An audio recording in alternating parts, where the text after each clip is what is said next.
اللهم صل على سيدنا ومولانا محمد اللہ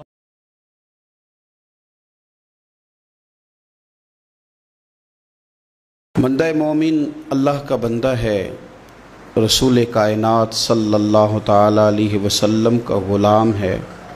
اپنے اپنے ذہن کے مطابق، اپنی اپنی طبیعت کے مطابق اور اپنی اپنی سوچ کے مطابق لوگ اپنے آپ کو اچھا بتاتے بھی ہیں، اچھا کہتے بھی ہیں، اچھا سمجھتے بھی ہیں، اپنے ترجیحات طے کر لیتے ہیں، خود ہی ان پر پابند ہو جاتے ہیں، خود ہی قائل ہو جاتے ہیں کہ چونکہ میرے اندر یہ صفات ہیں لہٰذا میں اچھا ہوں۔ کچھ لوگوں کا یہ کہنا ہوتا ہے کہ رزق چونکہ حلال کماتا ہوں لہٰذا بہت ہی اچھا ہوں، ماں باپ چونکہ میرے مجھ سے خوش ہیں لہٰذا بہت ہی اچھا ہوں۔ 5 نمازیں پڑھنے والا بھی اپنی تئیں اپنے آپ کو مطمئن کر لیتا ہے کہ شاید میں سب سے اچھا ہوں۔ تو مختلف قسم کی چیزیں لوگ بنا کر کے اپنے آپ کو اچھا گردانتے ہیں، اچھا کہتے ہیں۔ کچھ لوگوں کا یہ کہنا ہے کہ سوسائٹی میں جو لوگ کسی قسم کی کو خدمت کر لیتے ہیں، کسی غریب کا بھلا کرتے ہیں، کسی مسکین کے یتیم کے کام آتے ہیں، وہ اچھے ہیں۔ سب سے زیادہ بہتر یہ نہیں کہ اللہ کے قرآن سے پوچھ لیا جائے اچھا کون ہے، کون سی ایسی خوبیاں ہیں جو انسان میں پائی جائیں تو انسان مومنوں والی صفات رکھتا ہے۔ تو قرآن مجید نے بالکل شروع میں کہا کہ الف لام میم ذالک الکتاب لا ریب فیہ۔ یہ الف لام میم تو حروف مقطعات ہیں، ان کا معنی اللہ تبارک و تعالی بہتر جانتا ہے، یا وہ جانتے ہیں جسے میرا رب بتا دے۔ ذالک الکتاب لا ریب فیہ فرمایا یہ وہ بلند مرتبہ کتاب ہے جس میں کوئی شک نہیں۔ یہ نہیں فرمایا قرآن میں شک کیا نہیں جاتا، قرآن پاک میں شک ہے نہیں۔ اگر کوئی شک کرتا ہے تو اس کے دماغ میں شک ہے، اس کے ذہن میں شک ہے، اس کے باطن کے اندر فطور ہے۔ قرآن میں شک نہیں۔ ھدی للمتقین، قرآن ہدایت ہے پرہیزگاروں کے لیے۔ ویسے تو قرآن مجید ھدی للناس ہے، تمام لوگوں کے لیے ہدایت ہے، پر قرآن سے صحیح ہدایت اخذ وہ لوگ کرتے ہیں، حاصل وہ لوگ کرتے ہیں جو پرہیزگار ہیں، اللہ سے ڈرنے والے، تقوی اختیار کرنے والے، متشابہات سے بچنے والے۔ جہاں جانے کا اللہ نے حکم دیا ہے وہاں جاتے ہیں، اور جہاں جانے سے مالک نے روک دیا ہے وہاں سے رک جاتے ہیں۔ وہ حقیقی نفع لیتے ہیں۔ وہ کون ہیں؟ تو اللہ فرماتے ہیں وہ لوگ ہیں الذین یؤمنون بالغیب، یہ وہ لوگ ہیں جو غیب پر ایمان لاتے ہیں۔ غیب کیا ہے؟ غیب کی تعریف ہے کہ وہ چیز جو حواس خمسہ سے بھی معلوم نہ ہو اور عقل سے بھی ماورا ہو، اسے غیب کہتے ہیں۔ مومن غیب پر ایمان لاتا ہے۔ تو پھر غیب پر ایمان کس طرح لاتا ہے؟ وہ غیب پر ایمان اس طرح لاتا ہے کہ وہ عقل سے تو معلوم نہیں کر سکتا تھا، حواس خمسہ سے تو معلوم نہیں ہو سکتا تھا، لیکن مدینے والے محبوب نے اسے بتا دیا ہے۔ رسول کریم صلی اللہ علیہ وسلم کو وحی کے ذریعے جن چیزوں کی خبر دی گئی، اطلاع دی گئی، حضور نے امت کو بتائی، وہ غیب کی چیزیں۔ وہ کیا ہیں؟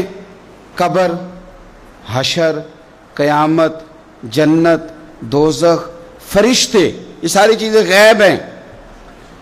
مومن ان پر ایمان لاتے ہیں اور ایمان کامل رکھتے ہیں اور یقین رکھتے ہیں، اور یہ یقین مومن کی اخلاقی پوزیشن کو بلند کر دیتا ہے۔ جب اسے پتہ ہوتا ہے کہ قبر میں جاؤں گا، حساب کتاب ہوگا، تو زندگی محتاط گزارتا ہے۔ جب ایمان کامل رکھتا ہے، قیامت کے دن اللہ کے حضور کھڑا کیا جاؤں گا، تو پھر وہ اس دن سے ڈرتا ہے۔ وَلِمَنْ خَافَ مَقَامَ رَبِّهِ جَنَّتَانِ، اور پھر جو ڈرتا ہے رب کہتا ہے میں اسے 2 جنتیں عطا کروں گا، اسے 2 جنتیں دی جائیں۔ تو پہلی ان کی صفت مومن کی وہ غیب پر ایمان رکھتا ہے۔ یہ میں نے بھی دیکھنا ہے، آپ نے بھی دیکھنا ہے، وہی پر ایمان کتنا ہے۔ ہماری آنکھوں کے سامنے کہ ہر وقت دنیا گھومتی ہے، یا قبر حشر کا بھی کوئی نقشہ نگاہوں میں رہتا ہے؟ دنیا کے مد و جزر، حساب کتاب، پیسے کا لین دین، جائیداد کی خرید و فروخت، یہی صرف ہمارا زندگی کا سرمایہ حیات ہے، یا آخرت کے لیے بھی کچھ جمع کرنے میں کامیاب ہوئے۔ یؤمنون بالغیب کی عملی صورت بھی کوئی ہماری زندگی میں ہے؟ پھر قرآن مجید نے کہا وَيُقِيمُونَ الصَّلَاةَ، مومن کی دوسری صفت یہ ہے کہ وہ نماز قائم کرتے ہیں۔ نماز قائم کرنے کا معنی ہر مفسر نے یہی لکھا ہے کہ قائم کرنے کا معنی یہ ہے کہ تو نماز ظاہری آداب کے ساتھ بھی پوری ادا کرے اور باطنی آداب کے ساتھ بھی ادا کرے۔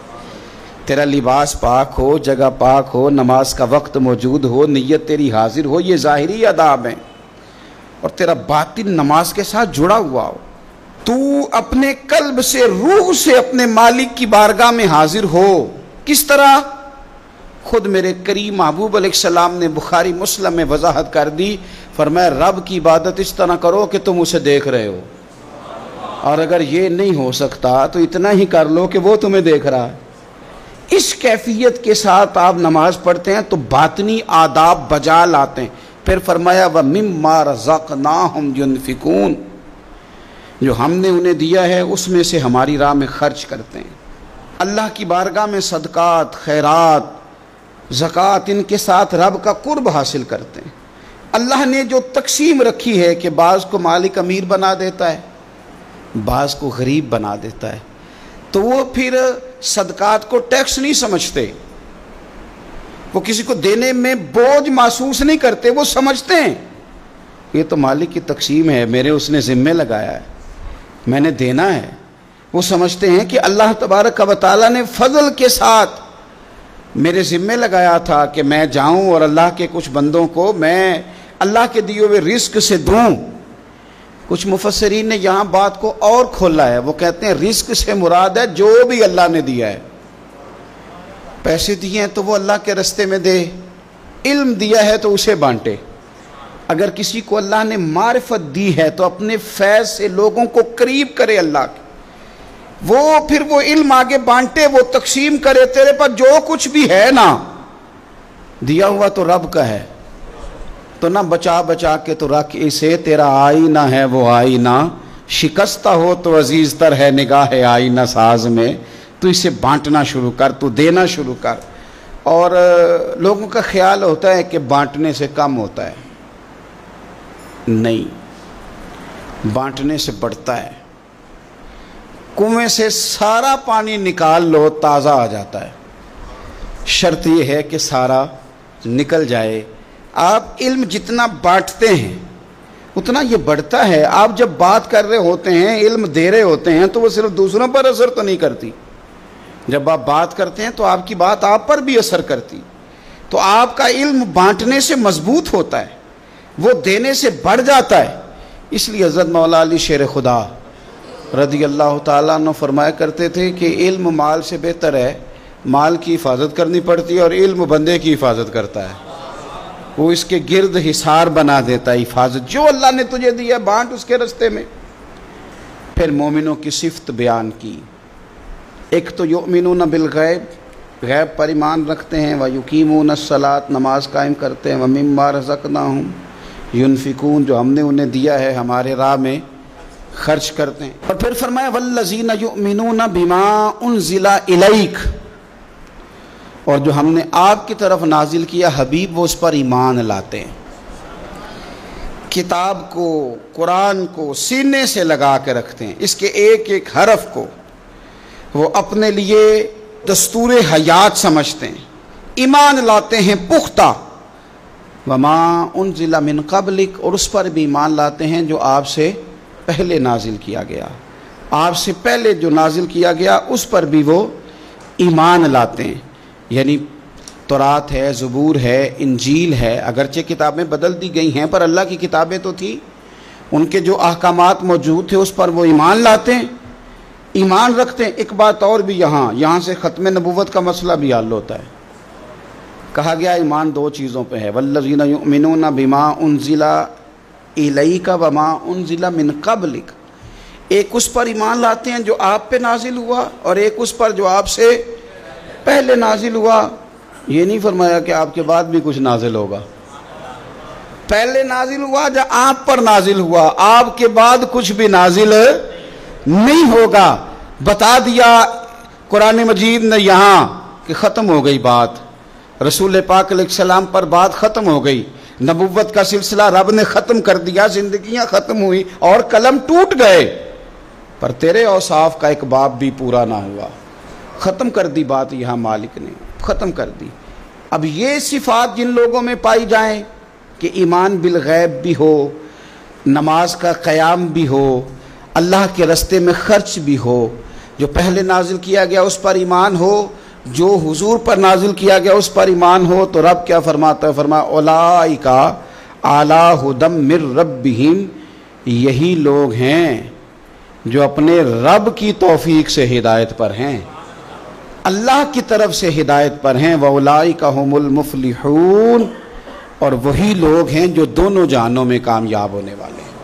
یہ کامیابی والے لوگ یہاں بھی اور وہاں بھی۔